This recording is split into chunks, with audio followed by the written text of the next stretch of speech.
Well, another company that's having a hard time, Disney. This week, Disney dealt with a billionaire investor, Nelson Peltz, trying to force Disney to fire some board members and to give him a seat on the board.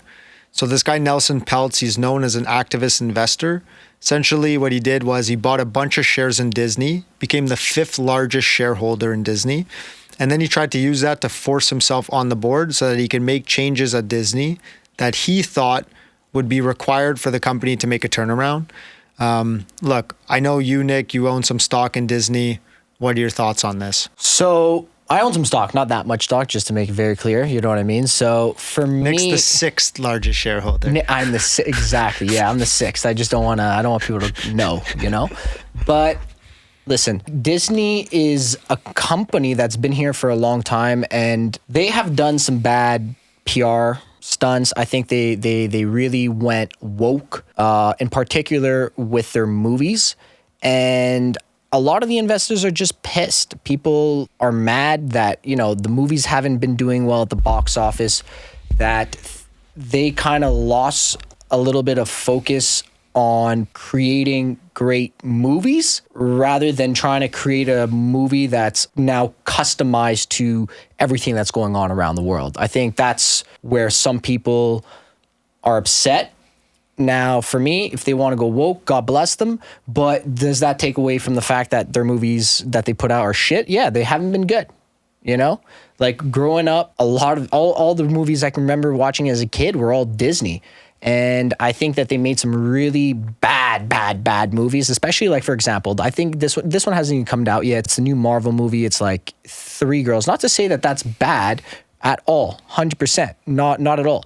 But why does it just need to be, like Three Girls? I think it's just like a separation now. Like, can it be like the Fantastic Four? That was one of my favorite movies. What it is? I know what you're trying to explain. Like, it's the fact that the core thing that makes a movie good is not if the person's black or if it's three women or if it's three men or if it's like when you base the story around like forcing three women in it or all black people in it or only white, Asians or all white, it's like then you're losing focus of the goal, which is to make a really good movie that inspires kids to do great things. Let's say, like when I think about Disney, that's what I thought about. Like that, I related Disney to those type of movies. They inspired me. They made me want to do great things.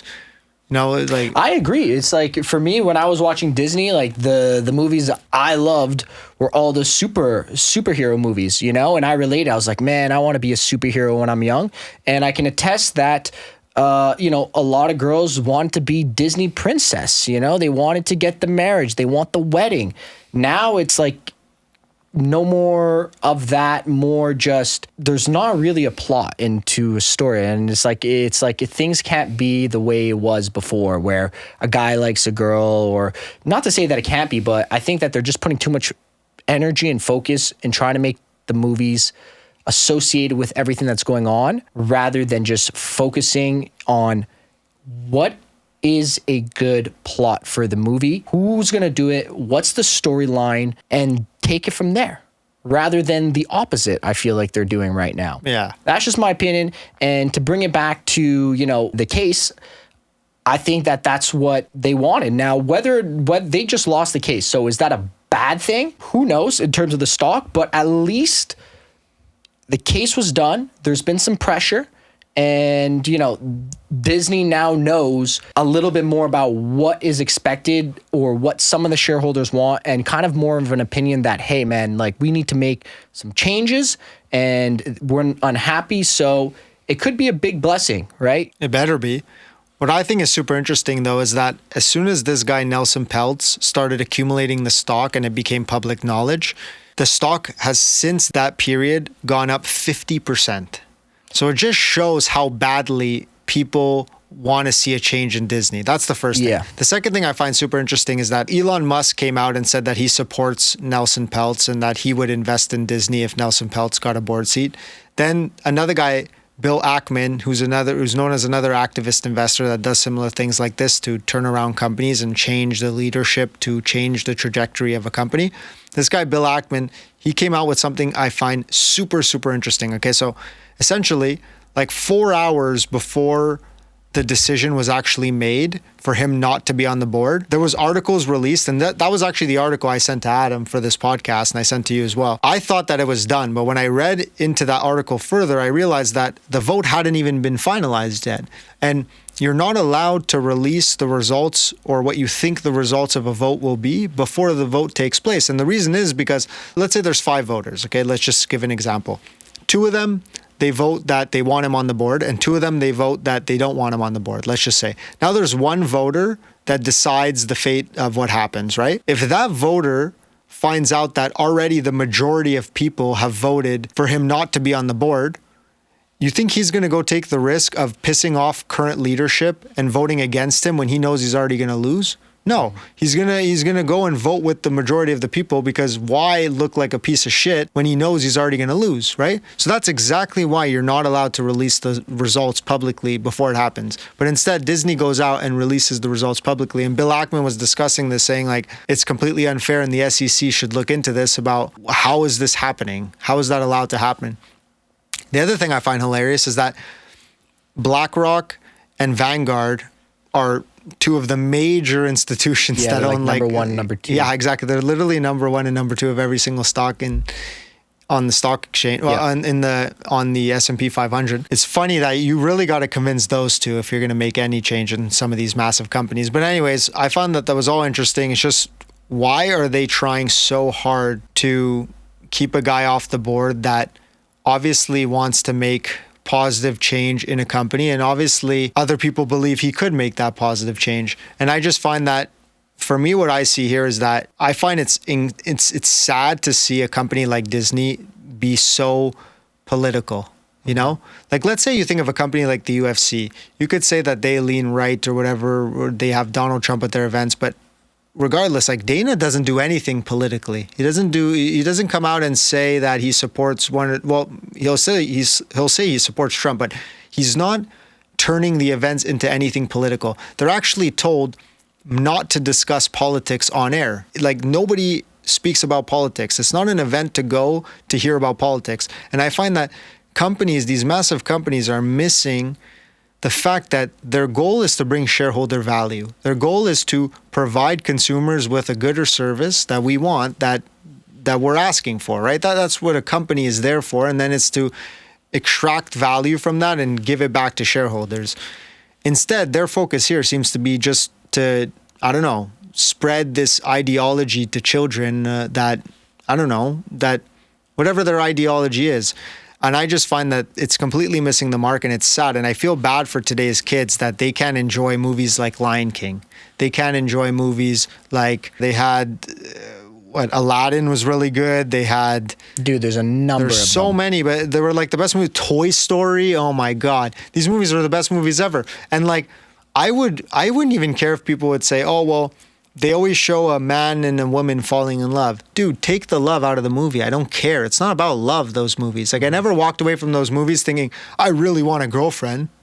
No, I was like, I want to be a hero. Yeah. I want to save the world. I want to be the best in the world. I want to be the best version of myself. I want to help my friends. I want to help my family. That's what I would think of when I finished those movies. There was no sex that I thought of. There was no sexual relationships that I looked forward to when I watched those movies. I didn't even get any of that out of the movie when I was done with it. Maybe for women, it was a bit different, because for them, it was like the Beauty and the Beast and stuff like that. And them, it was very princess-oriented stuff. I didn't care for those movies, obviously. I'm a guy. So for guys' movies, it was not centered around anything sexual, anything weird. It was always about good, positive messaging for kids. I don't understand why you would bring politics into that whatsoever. Yeah, that's the thing. It's like, I just think if Disney just focuses on what they do best, which is create great movies with great stories, no matter what gender, race, anything, just a great movie, a great plot, and a great story, they'll be back up. 100%. And then they hire the best actor for that position. 100%. And if it takes place in Africa, then it should probably be a black person. And if it's a different part in the world, it should be the person that's native to that land. Yep. I don't understand. It has nothing to do with politics. It has everything to do with like Aladdin. It's an Indian. Is it Indian or Arabic or something? But anyways, it's darker skinned people, right? It's like brown skinned people. Yeah. So anyways, I just think that the last thing I want to say on this is that it shows me how much people want to change in Disney, how many people want to see an actual change in the company, and how much potential Disney actually has as a company, you know, with their amusement parks, with their amazing movies, with their amazing characters that they have the rights to, with everything. They just have such a great platform to become one of the most valuable companies in the world and continue to be there producing this amazing content that everybody loves forever. For sure. And I just wouldn't want to see that go to waste. No, for sure, man. It's all about, when I think of Disney, and when I think about Disney, I think about my family, spending time with my family, and just building, you know, quality times and memories, you know, whether it was when I went to Disney World, taking a cruise, watching a movie. It was just always like, this is going to be where we create memories and dreams and hope. And if they focus back on that mission rather than trying to get political, then like I'd mentioned to you, I definitely think that everyone's going to forgive and kind of just go the other way, and they'll be able to recuperate. Yeah. Bob Iger should definitely figure this shit out and either turn the company around or get the hell out of there. And I think back, imagine Walt Disney. He must be literally turning in his grave with anger right now that they're turning his company into politics. And I think that, like, look, at the end of the day, for my company, I want to build it to something as big and influential as these companies, as Disney, as Tesla. That's what I want to do. There's no hiding that. And when I achieve that, let's say, okay, and then somebody else after I die takes over the company and makes it political. And let's say my vision is to, I don't know, provide affordable housing to everybody in the world. I don't know. Let's say I had a grand goal like that and I achieved a certain extent of it. And then the next person that's supposed to carry the torch goes and makes it political and says, oh, we're only making homes for black kids, or we're only what the fuck are you doing? I would be so heartbroken to see like your baby that you built over all those years. You put all your blood, sweat, and tears in for a specific goal, and it's like achieving that goal. And then somebody just who didn't do any of the work that you did to initially start the whole thing goes and changes the trajectory like crazy and just starts murdering your child. I find it's just sad. I can't imagine. I mean, I didn't know him, but I can only assume from what, you know, the emotion that you bring, that he would be pissed. So that's what I would. Now he's going to send me good vibes. You know? If you like this clip and you want to watch another one, click right here. And if you want to enter a chance to win an all-inclusive vacation for 2 people, click right here.